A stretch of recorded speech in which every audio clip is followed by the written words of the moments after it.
Collectors కూడా దాన్ని అక్కడ ఐడెంటిఫై చేస్తున్నారు. అక్కడ ఎవరు దాన్ని లోడ్ చేయాలి, ఎవరు ఎట్లా చేయాలి అనేది కూడా కలెక్టర్సే. అక్కడ డిస్ట్రిక్ట్ లెవెల్ శాండ్ కమిటీస్ ఉన్నాయి. డిస్ట్రిక్ట్ లెవెల్ శాండ్ కమిటీస్ అన్ని కూడా దీన్ని డిసైడ్ చేస్తున్నారు. దీన్ని కొంతమంది కావాలని సోషల్ మీడియాలో పెద్ద ఎత్తున దీన్ని రాద్ధాంతం చేసే కార్యక్రమాలు చేస్తూ ఉన్నారు.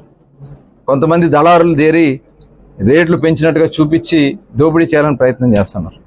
దీని మీద చాలా task force, district level task force కూడా మేము ఏర్పాటు చేయబోతున్నాం. ఈ డిస్ట్రిక్ట్ లెవెల్ టాస్క్ ఫోర్స్ ఎక్కడన్నా ఇప్పుడు ప్రతి ఊరికి ఒక రేట్ ఫిక్స్ చేయడం జరుగుతుంది. ఆ ఫిక్స్ చేసిన రేటు కన్నా ఎవరన్నా లారీ కానీ అమ్మినా కఠినంగా చర్యలు ఉంటాయి. వాళ్ళు సీజ్ చేయడం జరుగుద్ది. వాళ్ళ మీద క్రిమినల్ కేసు కూడా పెట్టి అరెస్టులు చేయడం జరుగుతాయి. ఎట్టి పరిస్థితుల్లో ఆ గ్రామానికో లేకపోతే ఆ పరిసర ప్రాంతాలకో ఒక రేట్ ఫిక్స్ చేసిన రేటు కన్నా కూడా ఎవరన్నా అంతకు మించి అమ్మితే మటుకి చాలా కఠినంగా ప్రభుత్వం తీసుకుంటుంది. ఇవాళ ఆల్రెడీ దీన్ని మనకున్నటువంటి డిమాండ్ ప్రతి సంవత్సరం 3 కోట్ల మెట్రిక్ టన్నులు శాండ్ రిక్వైర్మెంట్ ఉంది. ఎందుకంటే లాస్ట్ 5 years కూడా కన్స్ట్రక్షన్ అంతా కూడా అస్తవ్యస్తం చేశారు. ఇవాళ అన్నీ కూడా ఇప్పుడు డెవలప్మెంట్ యాక్టివిటీస్ జరుగుతున్నాయి. అటు గవర్నమెంట్ యాక్టివిటీస్ కూడా స్టార్ట్ అయినాయి.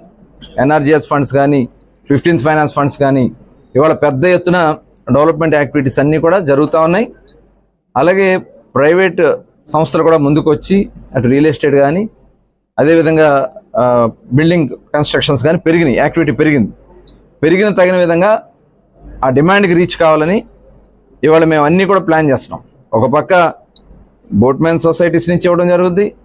రీచెస్ నుంచి రేపు 16వ తారీఖున ప్లాన్ చేస్తున్నాం. ఇదే కాకుండా పట్టా ల్యాండ్స్కు కూడా ఇమీడియట్గా ఈసీ పర్మిషన్స్ ఇప్పించి ఎన్విరాన్మెంట్ క్లియరెన్స్ చేపించి పట్టా ల్యాండ్స్ ఎక్కడ అందుబాటులో ఉంటే ఆ పట్టా ల్యాండ్స్ అన్నిటికి కూడా అనుమతులు ఇవ్వడం జరుగుతుంది.